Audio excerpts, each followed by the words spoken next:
Hello साथियों, आप सभी का स्वागत है। आजादी के इस अमृत महोत्सव में इस चैनल पर हम प्रतिदिन सुनते हैं देश के किसी एक महापुरुष के बारे में। इस श्रृंखला के तहत कल हमने चर्चा की एनी बेसेंट जी की और आज हम बात करेंगे उनकी ही परम मित्र सरोजिनी नायडू जी के विषय में, जिन्हें आप और हम भारत कोकिला या नाइटिंगेल ऑफ इंडिया के नाम से भी जानते हैं। इनका जन्म 13 फरवरी 1879 को हैदराबाद में हुआ था। सरोजिनी नायडू भारत की एक प्रसिद्ध राजनेत्री, लेखिका, समाज सेविका, प्रखर प्रवक्ता और सुप्रसिद्ध कवयित्री के रूप में याद की जाती हैं।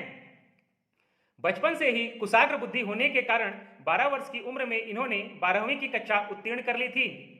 13 वर्ष की उम्र में इन्होंने लेडी ऑफ द लेक नामक कविता की रचना की।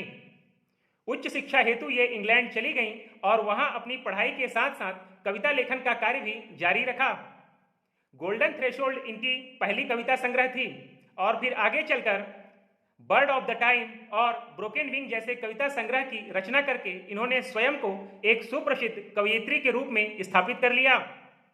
1914 में ये महात्मा गांधी जी से इंग्लैंड में मिली थीं और काफी प्रभावित हुईं। जब ये भारत वापस आईं तो इन्होंने भारतीय राष्ट्रीय कांग्रेस के साथ कंधे से कंधा मिलाते हुए अपना सारा जीवन भारत के राजनीतिक और सामाजिक उत्थान में लगा दिया। कल मैंने आपको बताया था 1917 के भारतीय राष्ट्रीय कांग्रेस के कलकत्ता अधिवेशन में अध्यक्षता करने वाली एनी बेसेंट प्रथम महिला अध्यक्ष थीं। उसके 8 वर्ष बाद ही 1925 में भारतीय राष्ट्रीय कांग्रेस के कानपुर अधिवेशन की अध्यक्षता करने वाली सरोजिनी नायडू प्रथम भारतीय महिला अध्यक्ष थीं।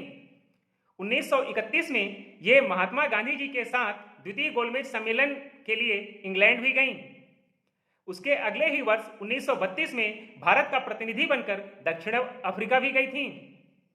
भारत की आजादी के बाद इन्हें उत्तर प्रदेश का राज्यपाल नियुक्त किया गया। भारत की प्रथम महिला राज्यपाल होने का श्रेय भी सरोजिनी नायडू जी को ही जाता है। आगे चलकर 2 मार्च 1949 को इनकी मृत्यु हो गई। मरणोपरांत 13 फरवरी 1964 को भारत सरकार ने इनके सम्मान में डाक टिकट भी जारी किया था।